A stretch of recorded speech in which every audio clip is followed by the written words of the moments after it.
जवारशा जो कि अपनी बहन के गम में डूबा हुआ होता है तो मिशा जाकर जवारशा की नज़रों में अच्छा बनने की कोशिश करती है। वो जवारशा से कहती है कि मैं आपको कंपनी देने आई हूँ। जवारशा भी मिशा की कंपनी में बहुत ज़्यादा खुश होता है। वो दोनों चाय पी रहे होते हैं, ऊपर से शबाब की माँ आ जाती है। वो बिस्कुट खा रहे होते हैं तो मिशा के मुंह पर बिस्कुट लग जाता है। जवारशा उसे साफ कर रहा होता है। ये सब देखकर शबाब की माँ को बहुत ज़्यादा गुस्सा आता है। वो मिशा के पास जाती है और बहुत ही गुस्से में कहती है कि तुम्हें यहाँ हुनैन की देखभाल की रखा गया है। हुनैन रो रो कर पागल हो गया है, तुम यहाँ बैठी बातें कर रही हो। जवारशा से शबाब की माँ का ये लहजा बर्दाश्त नहीं होता और वो उनसे कहता है कि आप ये मिशा से कैसे बात कर रही हैं, मैंने ही मिशा को बुलाया था। यहाँ पर जवारशा बहुत गुस्से में कहता है कि आप मिशा से ऐसे बात नहीं कर सकती। यहाँ पर वो शबाब की माँ को झड़क देता है। अब यहाँ पर जवारशा ये फैसला कर लेता है कि वो शबाब को छोड़ देगा, उसे तलाक देकर इस घर से निकाल देगा और मिशा से बहुत जल्द शादी कर लेगा। शबाब को इस बात पर अब शक होता है कि मिशा और जवारशा के बीच में ज़रूर कुछ ना कुछ चल रहा है। शबाब की माँ अब इस बात को भांप लेती है कि मिशा बहुत चालाक लड़की है। वो शबाब से कहती है कि मिशा कोई मासूम और बेबस लड़की नहीं है, बल्कि वो एक बहुत चालाक लड़की है और वही जवारशा को तुमसे दूर कर रही है। जिस तरह वो जवारशा के आगे पीछे घूमती रहती है, वो तुम्हारे घर को बर्बाद करके रख देगी। तुम जितनी जल्दी हो सके उसे इस घर से निकालो। तो शबाब अपनी माँ के सामने बहुत ज़्यादा रोती है और कहती है कि अब मेरे इस घर में कौन सुनता है। अब मैं पहले जैसी शबाब नहीं रही जो इस घर पर हुक्मरानी करती थी, जिसकी बात हर कोई मानता था। और जवारशा जो कि मुझ पर अपनी जान निछावर करता था, मेरी हर बात मानता था, अब तो वो मेरी बात सुनने तक को तैयार नहीं है। मैंने तो जवारशा को पहले दिन ही कहा था कि ये लड़की ठीक नहीं है, इसको इस घर में नहीं रखना चाहिए, लेकिन जवारशा ने मेरी एक बात नहीं सुनी थी और उसने इस लड़के को इस घर में रख लिया था। मेरा तो बस चले मैं अभी इसको जाकर इस घर से निकाल दूँ, लेकिन मैं कुछ नहीं कर सकती। मैं अब इस घर की मालकिन नहीं बल्कि एक नौकरानी बनकर रह गई हूँ, जिसे कोई भी कदर नहीं है। दूसरा अब मिशा वो जवारशा के पास जाती है। जवारशा जो कि अपनी बहन के गम में डूबा हुआ होता है तो मिशा जाकर जवारशा की नज़रों में अच्छा बनने की कोशिश करती है। वो जवारशा से कहती है कि मैं आपको कंपनी देने आई हूँ। जवारशा भी मिशा की कंपनी में बहुत ज़्यादा खुश होता है। वो दोनों चाय पी रहे होते हैं, ऊपर से शबाब की माँ आ जाती है। वो बिस्कुट खा रहे होते हैं तो मिशा के मुंह पर बिस्कुट लग जाता है। जवारशा उसे साफ कर रहा होता है। ये सब देखकर शबाब की माँ को बहुत ज़्यादा गुस्सा आता है। वो मिशा के पास जाती है और बहुत ही गुस्से में कहती है कि तुम्हें यहाँ हुनैन की देखभाल की रखा गया है। हुनैन रो रो कर पागल हो गया है, तुम यहाँ बैठी बातें कर रही हो।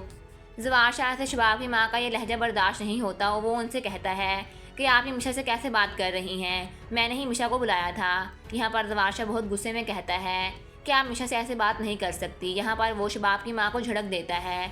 अब यहाँ पर जवारशा ये फैसला कर लेता है कि वो शबाब को छोड़ देगा, उसे तलाक देकर इस घर से निकाल देगा और मिशा से बहुत जल्द शादी कर लेगा।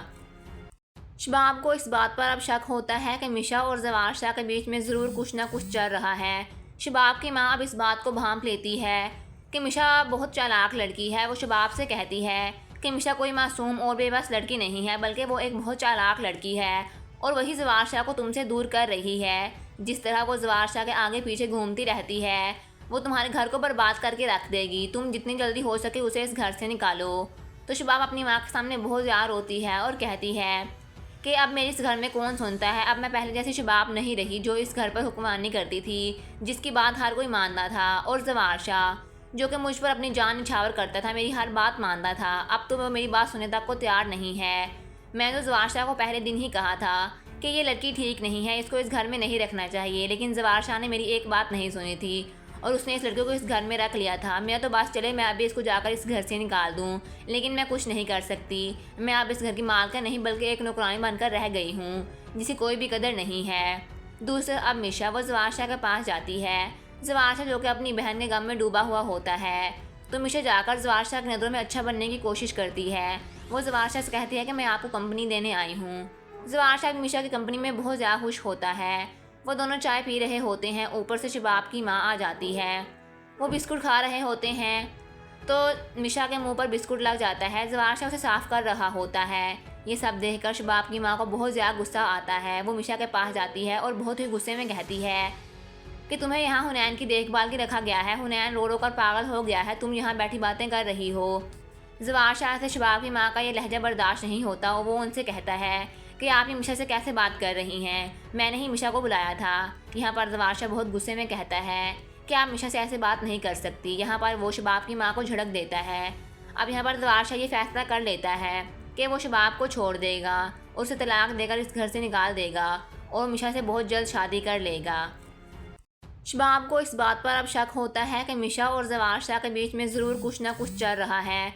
शबाब की माँ अब इस बात को भांप लेती है कि मिशा बहुत चालाक लड़की है। वो शबाब से कहती है कि मिशा कोई मासूम और बेबस लड़की नहीं है, बल्कि वो एक बहुत चालाक लड़की है और वही जवार शाह को तुमसे दूर कर रही है। जिस तरह वो जवार शाह के आगे पीछे घूमती रहती है, वो तुम्हारे घर को बर्बाद करके रख देगी। तुम जितनी जल्दी हो सके उसे इस घर से निकालो।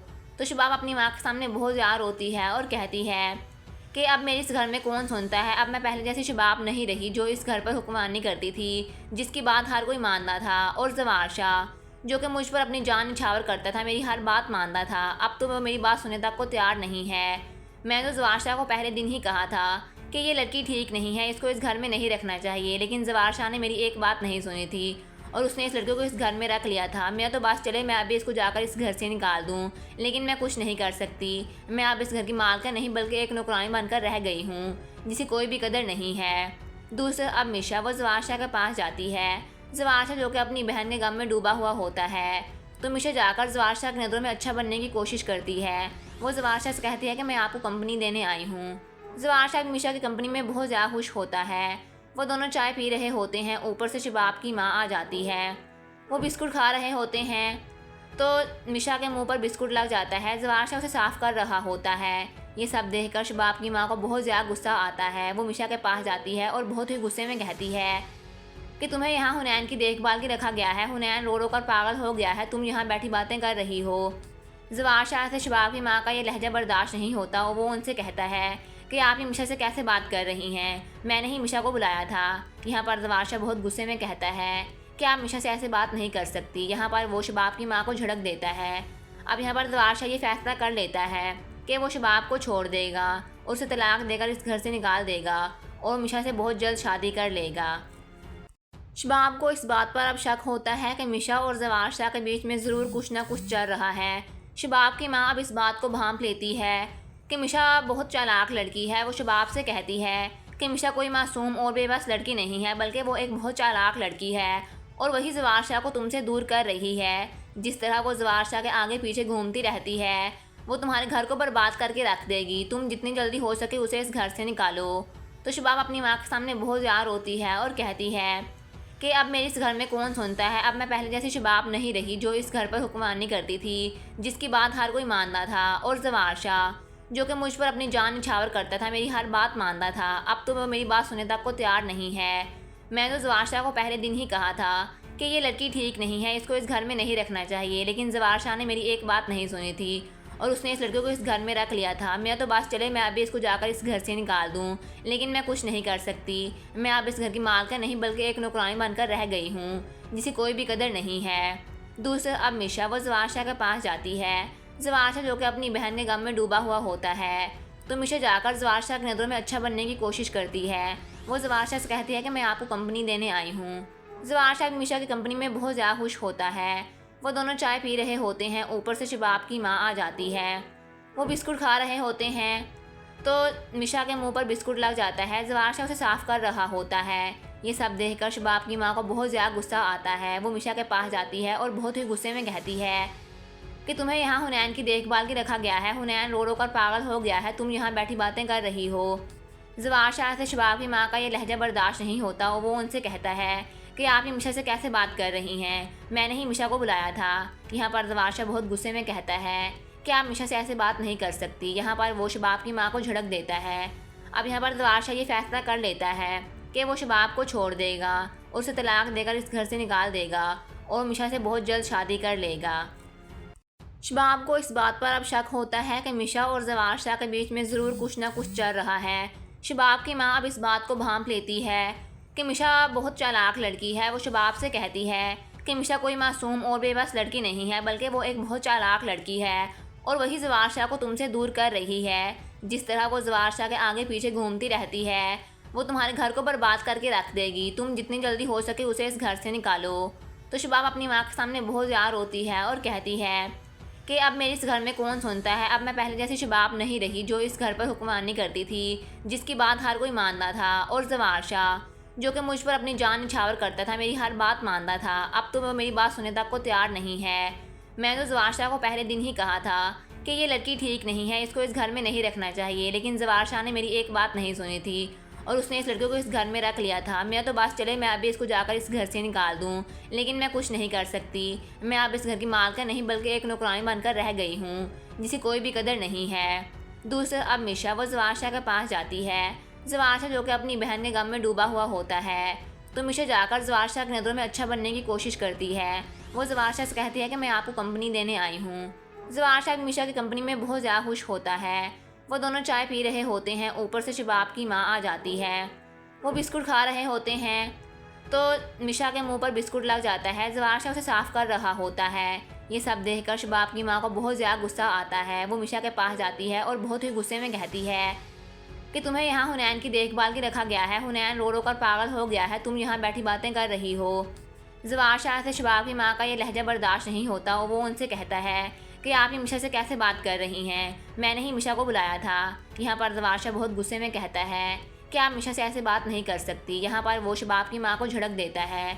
अब यहाँ पर जवार शाह ये फैसला कर लेता है कि वो शबाब को छोड़ देगा और उसे तलाक देकर इस घर से निकाल देगा और मिशा से बहुत जल्द शादी कर लेगा। शबाब को इस बात पर अब शक होता है कि मिशा और जवार शाह के बीच में ज़रूर कुछ ना कुछ चल रहा है। शबाब की माँ अब इस बात को भांप लेती है कि मिशा बहुत चालाक लड़की है। वो शबाब से कहती है कि मिशा कोई मासूम और बेबस लड़की नहीं है, बल्कि वो एक बहुत चालाक लड़की है और वही जवार शाह को तुमसे दूर कर रही है। जिस तरह वो जवार शाह के आगे पीछे घूमती रहती है, वो तुम्हारे घर को बर्बाद करके रख देगी। तुम जितनी जल्दी हो सके उसे इस घर से निकालो। तो शबाब अपनी माँ के सामने बहुत ज़्यादा रोती है और कहती है कि अब मेरे इस घर में कौन सुनता है। अब मैं पहले जैसी शबाब नहीं रही जो इस घर पर हुक्मरानी करती थी, जिसकी बात हर कोई मानता था। और जवार शाह जो कि मुझ पर अपनी जान निछावर करता था, मेरी हर बात मानता था, अब तो वो मेरी बात सुनने तक को तैयार नहीं है। मैंने तो जवार शाह को पहले दिन ही कहा था कि ये लड़की ठीक नहीं है, इसको इस घर में नहीं रखना चाहिए, लेकिन जवार शाह ने मेरी एक बात नहीं सुनी थी और उसने इस लड़के को इस घर में रख लिया था। मेरा तो बस चले मैं अभी इसको जाकर इस घर से निकाल दूँ, लेकिन मैं कुछ नहीं कर सकती। मैं अब इस घर की मालकिन नहीं बल्कि एक नौकरानी बनकर रह गई हूँ जिसकी कोई भी कदर नहीं है। दूसरा अब मिशा वो जवार शाह के पास जाती है। जवार शाह जो कि अपनी बहन के गम में डूबा हुआ होता है, तो मिशा जाकर जवार शाह की नज़रों में अच्छा बनने की कोशिश करती है। वो जवार शाह से कहती है कि मैं आपको कंपनी देने आई हूँ। जवार शाह मिशा की कंपनी में बहुत ज़्यादा खुश होता है। वो दोनों चाय पी रहे होते हैं, ऊपर से शबाब की माँ आ जाती है। वो बिस्कुट खा रहे होते हैं तो मिशा के मुंह पर बिस्कुट लग जाता है। जवार शाह उसे साफ कर रहा होता है। ये सब देखकर शबाब की माँ को बहुत ज़्यादा गुस्सा आता है। वो मिशा के पास जाती है और बहुत ही गुस्से में कहती है कि तुम्हें यहाँ हुनैन की देखभाल की रखा गया है, हुनैन रो रो कर पागल हो गया है, तुम यहाँ बैठी बातें कर रही हो। जवार शाह से शबाब की माँ का ये लहजा बर्दाश्त नहीं होता और वो उनसे कहता है कि आप ये मिशा से कैसे बात कर रही हैं, मैंने ही मिशा को बुलाया था। यहाँ पर जवार शाह बहुत गुस्से में कहता है कि आप मिशा से ऐसे बात नहीं कर सकती। यहाँ पर वो शबाब की माँ को झड़क देता है। अब यहाँ पर जवार शाह ये फैसला कर लेता है कि वो शबाब को छोड़ देगा और उसे तलाक देकर इस घर से निकाल देगा और मिशा से बहुत जल्द शादी कर लेगा।